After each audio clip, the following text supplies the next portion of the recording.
आपका स्वागत है एवन न्यूज पर। आज बहुत खास कार्यक्रम चल रहा है। बजट से जुड़ी बहुत सारी जानकारी हम आपको दे रहे हैं और हमारे साथ लगातार मेहमान मौजूद है। पूरे प्रदेश में हमारे संवाददाता चप्पे चप्पे पर मौजूद है लोगों के साथ, और हमारे साथ एक खास मेहमान जुड़ चुके हैं, डॉक्टर अभिषेक शर्मा। आप अर्थ और वित्त के जानकार हैं और हमारे साथ एज ए गेस्ट एंकर वो यहाँ पर जुड़े हैं। और जो साथी हैं भाजपा से नवनीत सिंह जी और कांग्रेस से नितिन जी, वो भी हमारे साथ मौजूद है। और जोधपुर से भी भूपेंद्र बिश्नोई संभाग प्रभारी हमारे साथ मौजूद है। तो बातों का सिलसिला, जो सवाल को सिलसिला शुरू करते हैं। और अभिषेक जी, आपका स्वागत है। आपसे शुरुआत करेंगे। आज जो बजट को लेकर बहुत सारी बातें हो रही है, कांग्रेस की तरफ से कहा गया है कि बचत बढ़त और राहत, इसके साथ बहुत सारी चाहतों का पिटारा खुलेगा। लेकिन भाजपा कह रही है कि जो पुराना बजट था उसको तो अभी तक इम्प्लीमेंट नहीं किया गया है, तो वो चीजें अभी धरातल पर नहीं आई है। आप क्या सोचते हैं इस पूरे इस परिप्रेक्ष्य में? देखिए सर, ऐसा है कि मुझे लगता है कि जो बजट डॉक्यूमेंट होता है जी, वो सरकार का एक तरह से एक स्कीम डॉक्यूमेंट बन जाता है, जिसको सरकार अपनी टीम को देती है इम्प्लीमेंटेशन करने के लिए। पर ये मुमकिन नहीं है कि बजट का 100% अक्षरतः इम्प्लीमेंटेशन हो सके जी। तो मुझे ऐसा कहीं ना कहीं लगता है कि हर सरकार कोशिश कर सकती है कि बजट इम्प्लीमेंट हो जाए, पर पूर्णतः पूरा होना ज़रूरी नहीं हो पाता कई बार, चाहे कोई भी सरकार हो, वो कांग्रेस की सरकार हो, बीजेपी की सरकार हो, या कोई भी देश की सरकार, राज्य की सरकार हो। सेकेंडली सर, जो इस बार बजट से हम लोग को उम्मीद है, तो सबको पता है कि इस बार वर्तमान सरकार का आखिरी बजट है चुनाव से पहले, तो कहीं ना कहीं आम जनता को भी उम्मीद है कि शायद ये कुछ ऐसी कुछ स्कीम बजट में आ जाए जिससे आम जनता को डायरेक्टली राहत मिले। व्यापारियों को लगता है कि कहीं ना कहीं जो व्यापारियों की समस्याएं चल रही है व्यापार में, या जो मांगे हैं, उनका समाधान बजट से देखने को मिलेगा।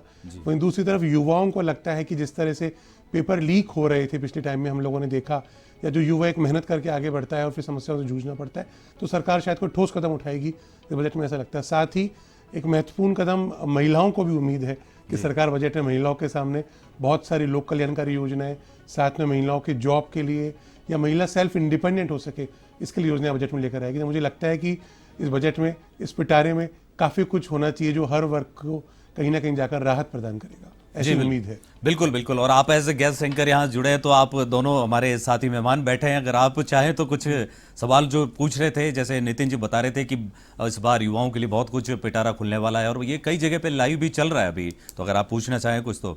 नितिन जी, एक सवाल मेरा आपसे है, मैंने अपना जिक्र भी किया अभी, कि एक युवा जो होता है, वो युवा अपना पूरा 3 साल, 5 साल, 7 साल लगा के किसी कंपटीशन एग्जाम की तैयारी करता है, और लाखों लोग कंपटीशन एग्जाम में बैठते हैं हमारे राजस्थान जैसे राज्य में। और जब आदमी एग्जाम में बैठता है, तैयारी करता है पूरा, तो उसको लगता है, एग्जाम सेंटर से बाहर भी नहीं आता और उसको लगता है कि पेपर लीक हो गया है, तो उसकी बरसों की मेहनत धूमिल हो जाती है। तो सरकार ने, जैसे सरकार को मालूम चलता है कि पेपर लीक हो गया है, सरकार कार्यवाही भी करती है, तुरंत आरोपियों को पकड़ा भी जाता है, और तुरंत जो भी सरकार का बनता है सरकार जरूर करने की कोशिश करती है। हमारा प्रश्न ये है, क्या ऐसी कोई व्यवस्था सरकार बैठा सकती है जिसमें ऐसे दोषियों को, ऐसे आरोपियों को पेपर लीक करने से पहले पकड़ा जा सके, ताकि जो आज एक छात्र है, इतनी उम्मीदों के साथ अपना एग्जाम देता है, तैयारी के साथ पूरे परिवार की आशाएं रहती है, वो आशाएं कहीं ना कहीं समाप्त नहीं हो, वो उम्मीदें कहीं ना कहीं खत्म नहीं हो, जो युवा वर्ग है, जो स्टूडेंट्स हैं, उनका टाइम खराब नहीं हो, समय खराब नहीं हो। देखिए, सबसे पहले तो मैं आपने ये प्रश्न पूछा, उसके लिए मैं आपको बहुत धन्यवाद देना चाहता हूँ। देखिए, चाहे ये हमारा जो देश है, चाहे प्रदेश है, युवाओं का प्रदेश है, और बहुत ही उम्मीद से, मैं खुद एक युवा हूँ, मुझे पता है कि किस तरीके की उम्मीदों से और किस तरीके संघर्ष से एक युवा तैयारी करता है, और पूरे परिवार की उम्मीद उससे जुड़ी हुई होती है।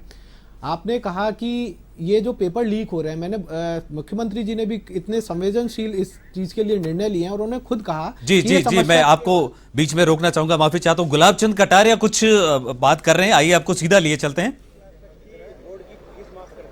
देखो, क्या है कि मदरसों का ही इनको चिंता रहती है, उन्हीं के सबसे वोट की जो खेती होती है उनसे ही होती है।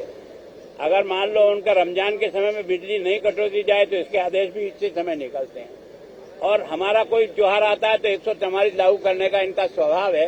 केवल और केवल अपनी वोट की खेती पकाते पकाते इन्होंने देश को आपस में लड़ाकर मार दिया, और उसी कारण से उनकी दुर्गति ये हुई कि कभी पूर्व पश्चिम उत्तर दक्षिण सब जगह राज करते थे, आज एक कोने में घुस गए।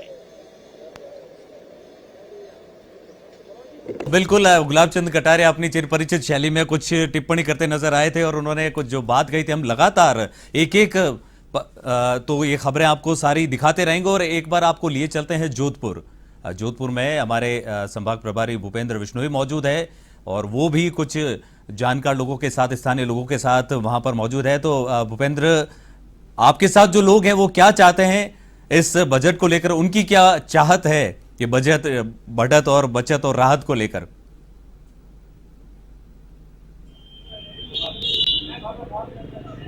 जी देखिए विक्रम, हम इस वक्त वहाँ खड़े हैं जो मुख्यमंत्री अशोक गहलोत का जो है बचपन इन्हीं गलियों में बीता था। ये महामंदिर इलाका है, महामंदिर चौराहा है और यहाँ जो है विशेष व्यवस्थाएं की गई है बजट सुनने को लेकर। देखिए किस तरीके से चेयरें लग चुकी है, यहाँ एक डिस्प्ले भी लगाया जा रहा है और यहाँ जो है बजट का सीधा प्रसारण होगा। यहाँ बड़ी संख्या में लोग आते हैं, यहाँ बड़ी संख्या में लोग मुख्य ये भूपेंद्र जी, आपको एक बार हम रोकना चाहेंगे 1 मिनट के लिए, थोड़ा सा रुकिएगा। हम आपको सीधे ले सकते हैं महेंद्र चौधरी, मुख्य सचेतक। और ये बजट भी जो आ रहा है समय से पहले आ रहा है, तो निश्चित रूप से इस बजट की भी क्रियान्विति चुनाव आने से पहले पहले होंगी।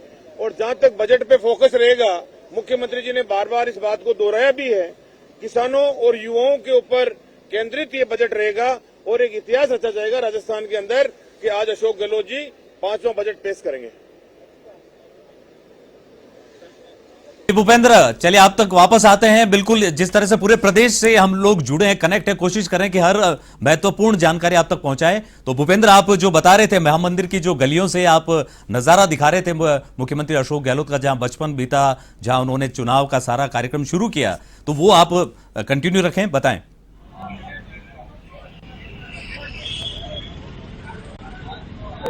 जी देखिए विक्सा, यही वो महामंदिर इलाका है जहां मुख्यमंत्री अशोक गहलोत जब जोधपुर आते हैं तो यहाँ जरूर आते हैं। और इस सड़क पर जो है कुछ ही दूरी पर मुख्यमंत्री अशोक गहलोत की सिस्टर का भी घर है, तो वहाँ भी वो बहुत जाते हैं, काफी वक्त यहाँ गुजारते हैं।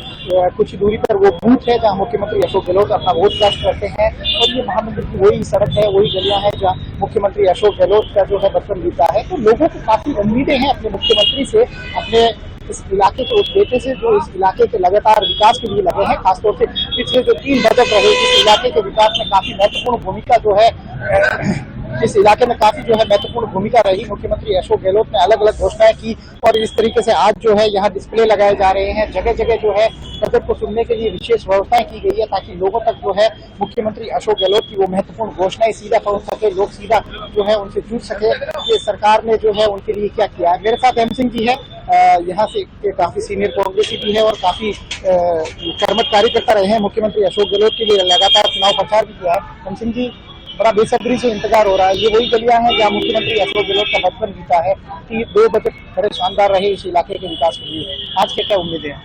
निस्संदेह जननायक अशोक जी गहलोत साहब को जननायक कहने के पीछे पूरी जनता की भावना यही रही है और आम जन के लिए हमेशा वो समर्पित रहे हैं। चाहे वो उनका एमपी का कार्यकाल हो, चाहे 3 कार्यकाल मुख्यमंत्री के रहे हैं और पीछे के सारे बजट रहे हो। जोधपुर की जनता को आज विशेष रूप से उनके ऊपर और विश्वास है। सरदारपुरा की जनता। जी भूपेंद्र, आपको फिर से एक बार रोकना चाहेंगे। मुख्य सचेतक महेंद्र चौधरी कुछ कह रहे हैं, सीधा वहीं ले चलते हैं आपको।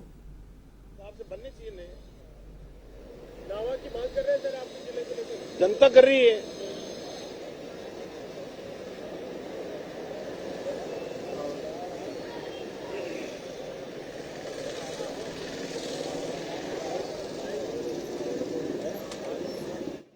आप बात कर रहे थे हेम सिंह जी, जो वहां के स्थानीय नेता, आप बात करें उनसे। की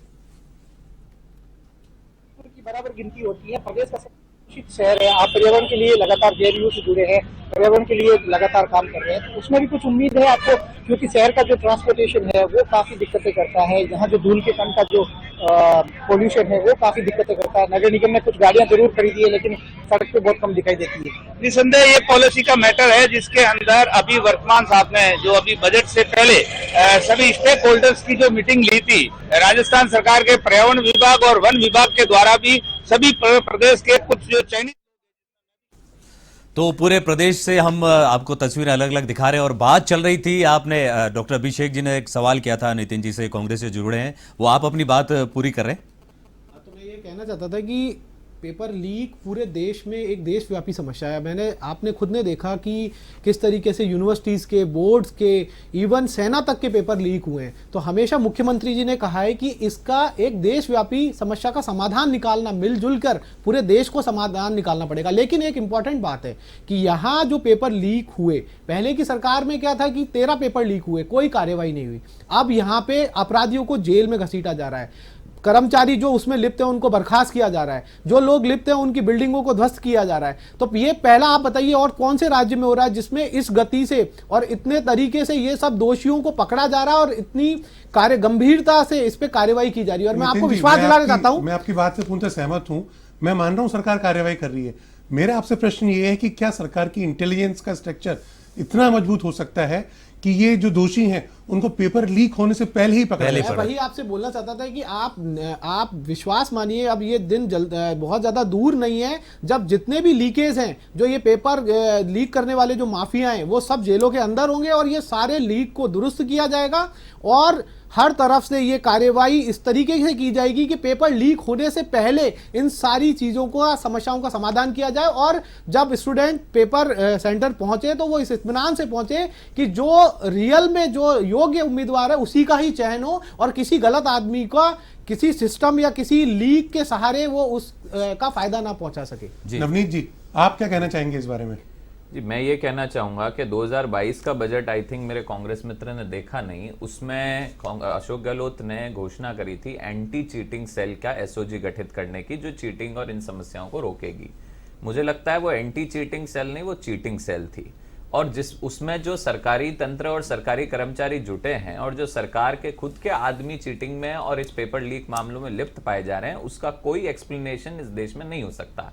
आप किसी भी राज्य के उदाहरण अगर उठा के ये देखेंगे कि कहीं पेपर लीक हो रहा है, इक्की दुक्की घटना अगर हुई भी होगी, तो सरकार का तंत्र, सरकार के मंत्री, सरकार के कर्मचारी और सरकार की भागीदारी वाले लोग उसमें इन्वॉल्व नहीं होते। लेकिन आज सबसे बड़ी समस्या यह है कि चीटिंग और पेपर लीक मामलों में जो सबसे बड़ी भागीदारी है वो सरकार के ही लोगों की है। तो मंत्रियों को, सरकार के कर्मचारियों को, उनको कहां तक गिरफ्तार किया गया? और गिरफ्तारी उसका समाधान नहीं है। आप पहले तो घोषणा, आपने जब भी इसकी घोषणाएं करी कि एम्प्लॉयमेंट देंगे, तो उसके बाद आप बताएं कि अनएम्प्लॉयमेंट रेट में भारत में राजस्थान की रैंकिंग क्या है। आज भी अनएम्प्लॉयमेंट रेट में अगर आप देखें तो राजस्थान दूसरे नंबर पे आता है, सबसे ज्यादा बेरोजगार लोग हैं। जिस वादे के तर्ज पे आप राजस्थान में आपने सरकार बनाई थी, वो वादा ही आपका आज 5 साल में पूर्ण नहीं हो पा रहा है। एक चीज ऐड करना चाहूंगा आपके यहाँ पर, आपको ध्यान होगा राजस्थान पर्यटन की दिशा में बहुत आगे बढ़ चुका है राज्य में, और न केवल देश से, पूरे विदेश से पर्यटक लोग राजस्थान में आते हैं।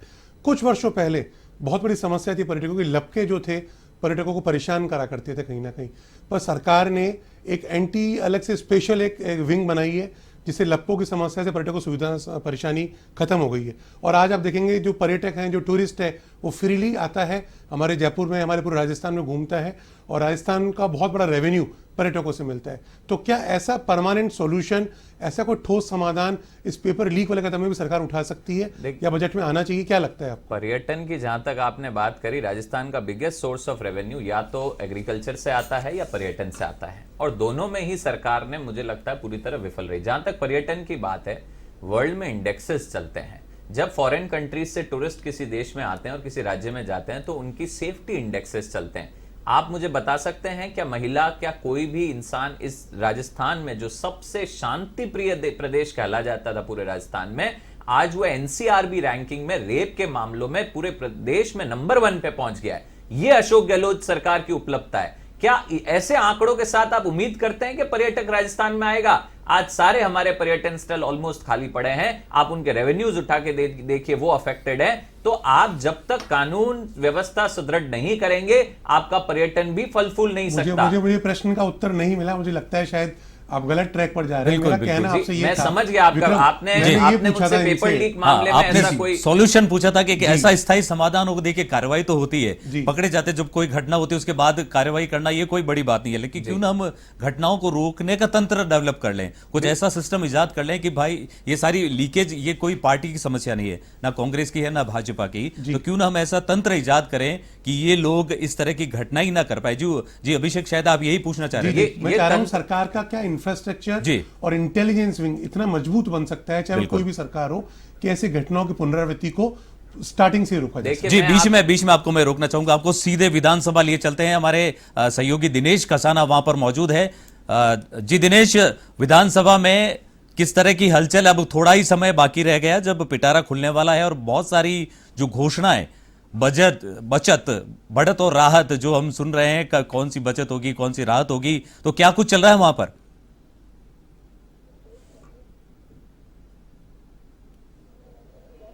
बिल्कुल, देखिए विक्रम, A1 न्यूज पर लगातार बजट की महा कवरेज का सफर जारी है और आज हम विधानसभा से यहां से सीधे आपको विधायकों से रूबरू करवाएंगे किस तरह से उम्मीदें लगाकर विधायक बैठे हैं उनके क्षेत्र की समस्याओं को लेकर। लगातार विधायकों का पहुंचना जारी है। कुछ देर पहले नेता प्रतिपक्ष गुलाब चंद कटारिया यहां पर पहुंचे। उन्होंने मीडिया से बात की और कहा कि सरकार कैसा बजट पेश करे, होती घोषणाएं इस बजट में होंगी, लेकिन चूंकि समय नहीं बचा है, 8 माह का समय शेष है और इस 8 माह के समय में उन्हें इम्प्लीमेंट करना संभव नहीं है। तो इस तरह से लगातार विपक्ष इस बात को लेकर आरोप लगा रहा है और सत्ता पक्ष की ओर से दावा किया जा रहा है कि हर वर्ग का ध्यान रखते हुए इस बजट में घोषणाएं की जाएंगी और उन घोषणाओं को समय पर इम्प्लीमेंट भी किया जाएगा। पिछले बजट की कांग्रेस पार्टी सरकार का दावा है कि 94% घोषणाओं की वित्तीय स्वीकृति सरकार की ओर से जारी कर दी गई है। तो इस तरह से लगातार जो है बजट महा कवरेज का सिलसिला जारी है। बीजेपी के प्रवक्ता और विधायक रामलाल शर्मा भी विधानसभा पहुंच चुके हैं। रामलाल जी, किस तरह से देखते हैं, बजट आने वाला है, आज पूरा पिटारा खुलेगा, किस तरह की घोषणाएं होंगी? देखिए, पहले की 4 बजटों की तरह जादूगर की अलग अलग बोले अलग अलग तरीके से उछलेगी, लेकिन वो धरातल के ऊपर कब आएगी इसका कोई पता नहीं है। इसलिए बजट लोक लुभावना होगा, राजनीतिक दृष्टिकोण से होगा, चुनाव के दृष्टिकोण से होगा, लेकिन उसमें जनता का फायदा होने वाला नहीं है। अधिकारी भी उस बजट के प्रति ज्यादा चिंतित रहने वाले नहीं है क्योंकि समय बचा ही नहीं। आज भी 20% बजट ही क्रियान्वित हो पाया है, 80% तो बजट की घोषणाएं आज भी अधरजूल है। तो हमें कोई उम्मीद नहीं है कि बजट कितना ही लोक लुभावना पेश कर दे, जनता को राहत पहुंचाने वाला नहीं होगा। आप कह रहे हैं 20% घोषणाएं पूरी हो रही है, सरकार करी है 94% विक्रय स्वीकृति जारी कर दी। वो तो 100% भी कह सकते हैं, 110% भी कह सकते हैं, उनके कहने में कोई टैक्स थोड़ी है। आइए हमारे साथ बैठिए, डिबेट करिए, हम बताते हैं कौन कौन सी घोषणाएं आपकी अधूरी है। आपके जो सवाल है उनका जवाब महेंद्र जी से लेंगे, लेकिन उससे पहले मैं आपने पूछना चाहूंगा, जो थीम मुख्यमंत्री अशोक गहलोत की ओर से दी गई है, बचत, बढ़त और राहत, उसको किस तरह से देखते हैं? देखिए, बचत होने वाली नहीं है क्योंकि सरकार वेलफेयर की योजना को ऐसी लेकर आई नहीं है। रही बात बढ़त, तो बढ़त तो कर्ज माफी का मुद्दा आज भी पेंडिंग है। जनता के ऊपर भार डालने के अलावा कोई ऐसा काम नहीं होगा जिससे राहत प्रदान की जा सके। इसके अलावा सोशल सिक्योरिटी की थीम की बात कही जा रही है। एक प्रस्ताव भी केंद्र को भेजा है कि आज देश में जरूरत है सोशल सिक्योरिटी का कानून हो, ताकि लोगों को दूसरे देशों की तर्ज पर भारत में भी सोशल सिक्योरिटी मिल सके। राजस्थान में व्यक्ति को आत्मनिर्भर बनाना जरूरी है, व्यक्ति को प्रलोभन देके मत हासिल करना ये आवश्यक नहीं है। इसलिए आत्मनिर्भर बनाने के लिए उसको फाउंडेशन मजबूत करने की आवश्यकता है और सरकार फाउंडेशन मजबूत करने के बजाय वोट बैंक की खेती काटना चाह रही है। लेकिन आपके नेता कह रहे हैं कि समय नहीं बचा है, 8 माह में इम्प्लीमेंट नहीं हो पाएंगी, पिछली घोषणाएं अधूरी हैं अभी भी। देखिए, मैं फिर कह रहा हूँ आपको कि 20% घोषणाएं भी धरातल के ऊपर नहीं है।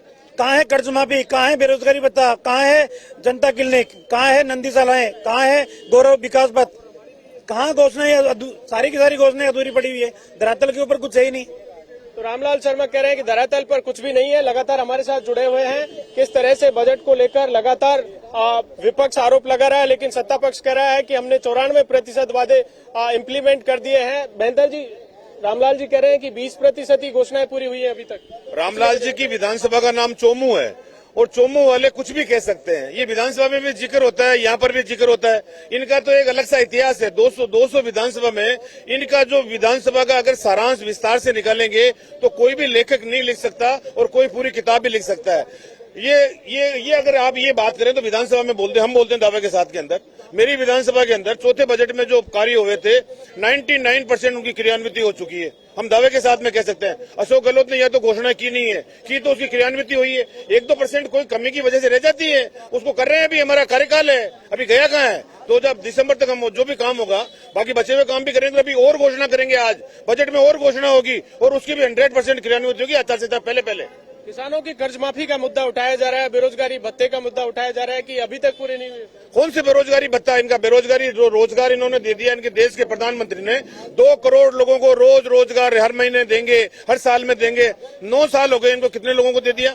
राजस्थान के अशोक गहलोत जी ने 3 लाख लोगों को नौकरियां दे दी है और पाइपलाइन में और देंगे, लाख से ज्यादा और नौकरियों की घोषणा हो सकती है। और हर प्रकार से किसान की बात, किसान की तो मैंने पहले भी जिक्र किया, इनको बीजेपी के लोगों को तो किसान के ऊपर चर्चा करने का कोई हक ही नहीं है, क्योंकि अगर राजस्थान में और देश में अगर सबसे बुरा कुठाराघात और सबसे ज्यादा हत्याएं अगर किसी के कार्यकाल में हुई है तो भारतीय जनता पार्टी का, चाहे राजस्थान में हो चाहे देश में जब भी शासन हुआ है तो किसानों की हत्याएं हुई है। किसान की कर्ज माफी, हमने किसानों ने कर्ज माफी की है, और भी कई बात आएगा, किसान का मुद्दा आएगा तो कांग्रेस करेगी इसमें। 11 मिशन दिए थे पिछले बजट में, कृषि का अलग से बजट पेश किया गया था, इस बार भी अलग से बजट आएगा। कितनी अभी तक घोषणा 11 मिशन में कितना काम हुआ और किस तरह से किसानों की जो आमदनी दोगुनी करने की बात होती है वो कहां तक पहुंची? किसान की आमदनी दुगनी करने की बात तो भारतीय जनता पार्टी ने कही थी, बड़े बड़े नारे लगाकर। क्या हालत हो रही है? किसान की दुर्गति कर दी इन्होंने। ये तो प्रदेश की जनता है, प्रदेश का किसान है, प्रदेश की कांग्रेस सरकार है जिन्होंने किसान के बारे में सोचा है। पहला बजट आया था पिछली बार किसान का अलग से। तो विधानसभा से आप सीधी तस्वीरें देख रहे थे। प्रदेश के कोने कोने से हमारे संवाददाता आप तक पहुंचा रहे हैं बजट को लेकर जो खास हलचल चल रही है लोगों के मन में। विधायकों का आना जाना सिलसिला शुरू है, पक्ष अपने दावे कर रहा है, विपक्ष अपनी बात गिना रहा है, और इस बीच में हमारे साथ मेहमान जुड़ते जा रहे हैं। अब राजेंद्र जी आर्य, कांग्रेस प्रवक्ता, वो हमारे साथ जुड़ चुके हैं। Doctor Abhishek Sharma guest anchor हमारे साथ मौजूद है, नवनीत सिंह जी भाजपा से मौजूद है। राजेंद्र जी, बात चल रही थी आपसे पहले, अभिषेक जी ने एक सवाल किया था, कुछ सिस्टम पर, तंत्र पर सवाल किया था। अब आपसे यही बात कर लेते हैं कि जिस तरह से भाजपा के जो सहयोगी हैं उनका कहना है कि पहला जो बजट है उसकी जो घोषणा है वो अभी तक इंप्लीमेंट नहीं हुई है, तो वो सिर्फ घोषणा ही रह गई है और अब उनको तो आप पहले पूरा करें। इस पर आपका क्या कहना है? देखिए सर, जहाँ तक राजस्थान सरकार की बजट घोषणाओं की बात है तो करीबन 2722 बजट घोषणाओं में से 2549 की वित्तीय स्वीकृतियां जारी हो चुकी है, तो जो कि करीबन 94% का आंकड़ा है। और जैसा माननीय मुख्यमंत्री जी ने भी बताया कि जो आर्थिक विकास दर है वो राजस्थान की 11.04 है, जो कि पूरे देश के अंदर नंबर 2 पे है, और केंद्र सरकार की विकास दर से भी हम लोग काफ़ी ऊपर हैं। इसके उलट जब भाजपा का शासन था तब वो मतलब इकाई के आंकड़े पर थी, और राजस्थान सरकार ने लगातार अपने विकास के एजेंडा को लागू किया है। और जिस तरीके से हमने तमाम योजनाओं को धरातल पर उतारा है, जिसमें चाहे चिरंजीवी स्वास्थ्य बीमा योजना हो, अभी मैं रामलाल जी को सुन रहा था। जी, आपने रामलाल जी की बात कही है, एक मिनट आपको रोकना चाहूंगा। रामलाल जी कुछ कह रहे हैं, वो लाइव चल रहा है, एक बार सुन लेता है। आपने रामलाल जी का जिक्र किया तो आपको बता देते हैं। विकास वाला मीठा पानी है, लोगों को शांति प्रदान करने वाला है, चेहरे पे खुशी प्रदान करने वाला कस्बा है। रही बात यह है कि राजस्थान की सरकार, हाँ, जादुई कला के अंदर, जैसे मैंने पहले कहा, अलग अलग बोले, जादुई कला से उछालने का काम करेंगे।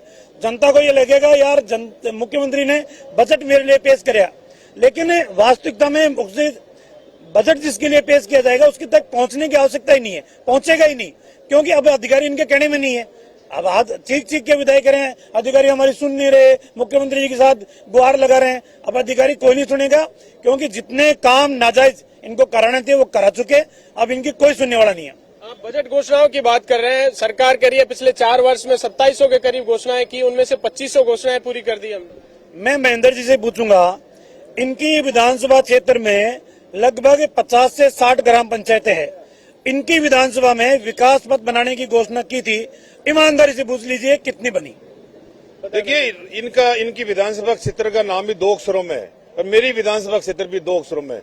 इन्होंने कहा नावा कड़वाट, तो हम पूरे देश को नमक देते हैं और नमक खाके नमक हरामी नहीं करनी चाहिए। सबसे बड़ी बात ये होता है, अगर नमक की बोरी भी कहीं पर मिल जाती है तो उसको चुरा नहीं सकते, 1 रुपया रख के और फिर बोरी उठा के ले जा सकते हो, ये बड़े बुजुर्ग कहते थे। तो ये तो हम दे रहे हैं, इसमें ये भी मानते हैं कि नमक कहां से आ रहा है, कि नावा से आ रहा है। और रही बात इनकी चोमू की, चोमू जब वहां से चोमू तो वो है जब टेम्पो वाला वहां खड़ा होकर नारे लगाता है कि आधे घंटे में जयपुर नहीं तो ऊपर, इस प्रकार का नारे लगाने वाला चोमू उसकी विधानसभा से आते हैं। रही बात विकास पथ की बात कही है या काम की बात की है, मेरी विधानसभा में 55 पंचायतें आती है, मेरी में सारी में निर्माण हो चुका है, मैंने एमएलए कोटे से करा दिया है, सरकार से करा दिया है, और कोई बाकी रहा ही नहीं है काम, कोई बजट घोषणा भी बाकी नहीं रही है और कोई विकास पथ बनाने की जगह ही नहीं है, सारे काम हो चुके मेरे यहाँ।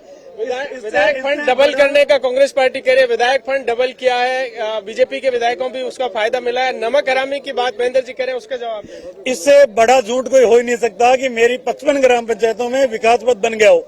मैं खुद जाऊंगा, चुनाव के अंदर जाऊंगा, आपकी इस रिकॉर्डिंग को लेके जाऊंगा कि महेंद्र जी कह रहे थे कि तमाम विकास पथ बने। जनता से मैं पूछूंगा कहाँ कहाँ बने।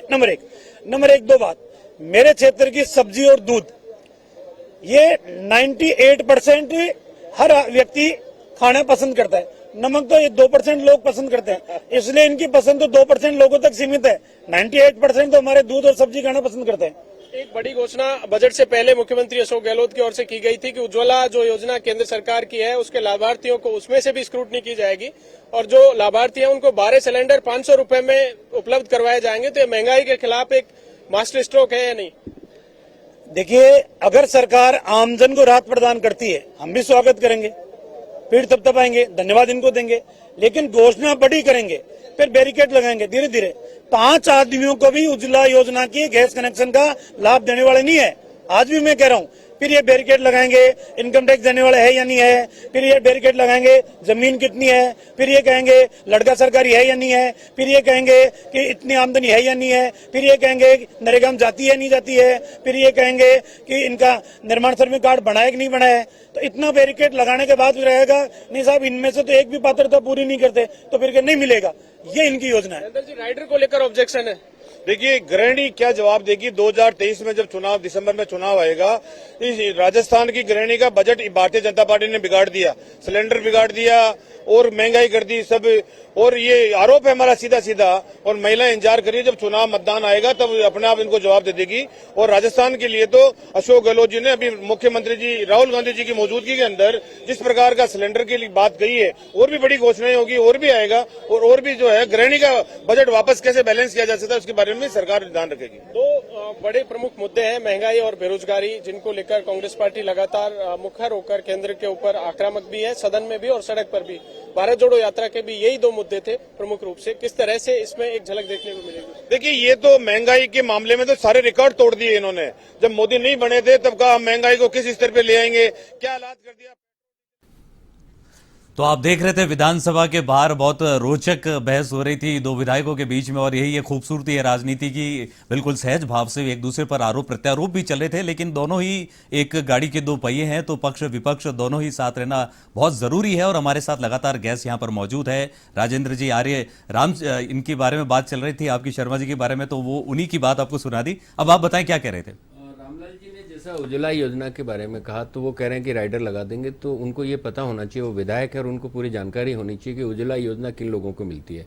और उज्ज्वला योजना जो हमारे आर्थिक जो पिछड़े हैं या जो भी हमारे खाद्य सुरक्षा के लोग हैं या बीपीएल हैं, उस श्रेणी के लोगों को मिलती है। तो उसमें राइडर तो ऑलरेडी केंद्र सरकार के द्वारा ही लगे हुए हैं और उन्हीं लोगों को मिलेगा, तो उनको ये चीज़ अपने आप को दुरुस्त कर लेनी चाहिए। और उसका जो अंतर है, करीबन आज रसोई गैस का सिलेंडर 1100 के आसपास है, तो सरकार तो उनके डिफरेंस को कम करना चाहती है कि भाई उनको वो सिलेंडर, क्योंकि 80% उज्ज्वला योजना के जो लाभार्थी थे उन्होंने बाद में जो सरकार का महंगा सिलेंडर था भरवाने से मना कर दिया। तो राजस्थान सरकार तो चाहती है कि केंद्र की अगर उज्ज्वला योजना अच्छी है तो उसके लिए जो हमारे लाभार्थी हैं या जो वंचित वर्ग के लोग हैं जी, मैं आपको एक बार रोकना चाहूंगा। राजेंद्र राठौड़ कुछ कह रहे हैं, उनको सुन लेते हैं, वो क्या कह रहे हैं, सीधा रुक करते।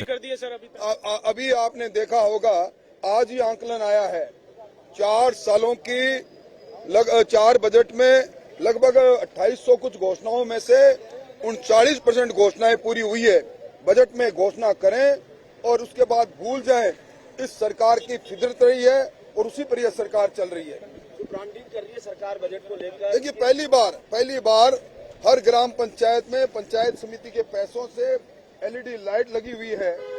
और मैं समझता हूं कि मेरा दीर्घ संसदीय जीवन रहा है, कई बजटों का मैं साक्षी रहा हूं। इस बजट में ऐसे क्या सुरखाब के पर लग रहे हैं कि मुख्यमंत्री जी कह रहे हैं मेरे बजट को सारा राजस्थान सुने। और मैं कह सकता हूं ये बजट मूमरिंग साबित होगा इस कांग्रेस के लिए, क्योंकि लंबी चौड़ी घोषणाएं करेंगे, एक घोषणा पूरी होगी नहीं। ये वही तर्ज है जो पिछली बार भी इन्होंने घोषणा करके भूल जाना इस सरकार की फितरत रही है। इसलिए इस बजट से आम आवाम को कुछ मिलने वाला नहीं है। लगातार पेपर लीक और अन्य घटनाएं और ये परीक्षाएं नहीं हो। देखिए, दहशत गर्दी का वातावरण राजस्थान में बना हुआ है। किसान परेशान है, नौजवान हैरान है, सिसकता हुआ ठहरा हुआ विकास है। इनके बीच में अलग अलग सर्वे ने मुख्यमंत्री जी को चेताया है कि 2 फिगर के अंदर भी वो अगर विधानसभा में जीत जाए तो बड़ी बात होगी, उनकी खुद की सीट खतरे में है। ऐसे में वो जिस तरह लुटता बिटता जो आदमी लुट जाता है तो सब कुछ लुटाने को तैयार रहता है, उस तर्ज पर थोथी घोषणाएं करके आने वाली सरकार के लिए मुसीबत जरूर पैदा कर देंगे। राठौड़ साहब, जो थीम दी गई है बजट बढ़त और राहत, बजट से पहले आप लगातार उसको लेकर सवाल उठा रहे हैं कि ये देखिए, ये बजट की थीम को लीक करना अपराध है। बजट एक गोपनीय दस्तावेज है जो सदन के अंदर ही पढ़ा जाता है। सरकार पहरेदारी पर लोगों को बैठाती है, एक लाइन भी लीक हो जाना गुनाह है। उसके अंदर इस प्रकार की बात, उसकी थीम लीक कर देना, ये गुनाह इस सरकार ने किया है। जिले बनाने की मांग लगातार देखिए, जिले बन जाएंगे पर जिलों के अंदर इंफ्रास्ट्रक्चर कहाँ है, आधारभूत संरचनाएं कहाँ है? जिले बनाने से थोड़ा होगा, ये थोथी घोषणाओं से कुछ होने वाला नहीं है। ठीक सर। तो उपनेता प्रतिपक्ष राजेंद्र राठौड़ कह रहे थे कि ये सुरखाब के पर थोड़ी लगे बजट को लेकर कह रहे थे बूमरैंग साबित होगा। बहुत सारी बातें चली। अभिषेक जी हमारे साथ गेस्ट एंकर मौजूद है, इनके मन में भी कुछ सवाल चल रहे हैं। जी अभिषेक जी, आप क्या कह रहे थे? राजेंद्र जी से मैं सवाल पूछना है। तो राजेंद्र जी, जिस तरह नेता प्रतिपक्ष राजेंद्र राठौड़ जी ने कहा कि किसान परेशान है, नौजवान हैरान है, तो आपको क्या लगता है वास्तव में धरातल में स्थिति क्या ऐसी ही है राज्य सरकार में, या केवल ये विपक्ष के जुमले हैं? जो विपक्ष चाहे कुछ अच्छा मिले चाहे बुरा मिले, हमेशा जुमले ऐसे ही रहेंगे। और आपको क्या लगता है कि क्या जादूगर का जादू इस बार भी चल पाएगा बजट में? राजेंद्र जी। देखिए अभिषेक जी, जहाँ तक नेता प्रतिपक्ष की बात है तो वो कुछ भी कह सकते हैं, उनको कहने पे कोई वो नहीं है। और जो सदन के पटल पे माननीय मुख्यमंत्री जी ने नेता प्रतिपक्ष के मतलब जो आरोप थे उनका सिलसिलेवार जवाब दिया और पूरा का पूरा कंपैरिजन राजस्थान सरकार की 4 साल की उपलब्धियां और जो पिछली सरकार थी 5 साल की उनकी उपलब्धियों का एक कंपैरिजन पेश किया है। और वो कंपैरिजन बिल्कुल पूरे प्रदेश के लिए, पूरे देश के लिए आंखें खोलने वाला है कि ये लोग किस तरीके के दावे करते हैं। और दूसरा मैं ये बताना चाहता हूँ कि ये लगातार कह रहे हैं कि किसानों के लिए, तो किसानों के लिए तो अब एक तरफ ये कहते हैं कि साहब कृषि राज्यों का सब्जेक्ट है, तो राज्यों का सब्जेक्ट है तो आप उस वक्त केंद्र सरकार में बैठे हुए आपने किसानों के लिए 3 काले कृषि कानून लाए, उसके अंदर 750 से ज़्यादा किसानों की शहादत हुई। उसके बाद में इन्होंने मतलब 14 में कहा था कि हम मतलब फरवरी 2022 तक किसानों की आय दुगनी करेंगे। आय दुगनी तो हुई नहीं, उससे लागत कई से कई गुना बढ़ गई। तो आप देखिए डीजल का क्या भाव है, इस पे आप सोचने की जरूरत है। किसान का सबसे ज़्यादा उपयोगी डीजल होता है, चाहे डीएपी की बात हो, चाहे रसायनों की बात हो, कीटनाशकों की बात हो, उन पे तमाम चीजों पे या कृषि यंत्रों पे जीएसटी की बात। जी जी, इस बीच में आपको रोकना चाहेंगे। कृष्णा पूनिया कुछ कह रही हैं विधानसभा के बाहर से, आपको सीधी तस्वीरें सुनाते हैं। मैडम, थोड़ी देर बाद मुख्यमंत्री अशोक गहलोत बजट पेश करने वाले हैं, क्या उम्मीदें हैं? बहुत उम्मीदें हैं और पूरे राजस्थान भर को बहुत अच्छी सौगातें आज मिलने वाली हैं। उत्साहित हैं आज, इसीलिए हम लोग भी जल्दी विधानसभा में पहुंचे कि जो कार्रवाई है उसको बहुत निश्चित तरीके से देखें। और जो खुद मैं अपने सादुलपुर विधानसभा क्षेत्र की तरफ देख रही हूँ कि वहाँ पे भी अच्छी सौगातें मिलें और खेल जगत को भी अच्छी सौगातें मिलें। फिर भी आपको एक सेक्टर वाइज देखा जाए तो क्या उम्मीद कर रही है? किसान, महिला, युवा, तमाम, जैसे युवाओं को डेडिकेट बजट कहा जा रहा है। युवाओं को डेडिकेटेड तो है ही, साथ में मुझे लग रहा है कि महिलाओं को भी ध्यान में रख के ये जरूर किया जाएगा। महंगाई जिस तरीके से सर चढ़कर बोल रही है उसमें भी हमें रियायत की उम्मीद है। निश्चित तौर पर युवा और महिलाओं का लिए ये बजट खास रहने वाला है। विपक्ष का कहना है कि अब इस बार आसमान तोड़ के जमीन पर ले आएंगे और लेकिन इम्प्लीमेंट कुछ नहीं कर पाए। नहीं, 95% तक जो हमारी पिछले बजट की घोषणाएं थी उनकी वित्तीय स्वीकृति आ गई, उनके लिए कार्य धरातल पे चल रहे हैं।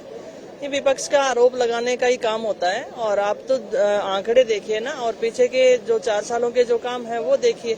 तो पिछला बजट जो था वो इतना अच्छा था और वो धरातल पे उतरा, उसी लिए लोगों को ज्यादा उम्मीदें हैं। जिला बनाने की एक मांग उठ रही है, क्या इस बजट में हो सकती है घोषणा? हम आशा कर सकते हैं। कृष्णा पूनिया कह रही है कि हम आशा कर सकते हैं कि जिला बनाए जा सकते हैं, लेकिन जिस तरीके से तमाम वर्ग को उम्मीदें हैं, आशाएं हैं, वो तो लगातार हम आपको दिखा रहे हैं एवन न्यूज पर आज बजट की विशेष पेशकश है, विधानसभा से लेकर प्रदेश के कोने कोने में। और स्टूडियो में भी हमारे साथ मेहमान